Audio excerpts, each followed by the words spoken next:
Chairman Tehreek Insaf Imran Khan का कहना है कि इस्टेब्लिशमेंट से इस वक्त कोई राब्ता नहीं है। जनरल बाजवा से राब्ता रहता था, उन्होंने सबको टक्की बत्ती के पीछे लगा रखा। एस्टेब्लिशमेंट एक हकीकत है, कानून की हुक्मरानी में वही किरदार अदा कर सकती है। इस पर बात करेंगे bureau chief Dawn news Lahore Mohammad Bilal से। बिलाल, इमरान खान ने मजीद क्या कहा है?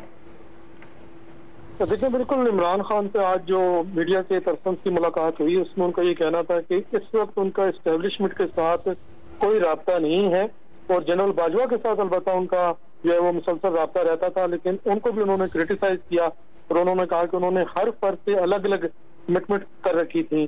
तो उनका ये कहना था कि एस्टेब्लिशमेंट एक हकीकत है और जो रूल ऑफ लॉ इसकी वो डिमांड करते हैं, इसमें एस्टेब्लिशमेंट ही एक अहम किरदार अदा कर सकती है और उनका अगर एस्टेब्लिशमेंट ये डिसाइड कर ले तो मुल्क में कानून की हुक्मरानी को यकीनी बनाया जा सकता है।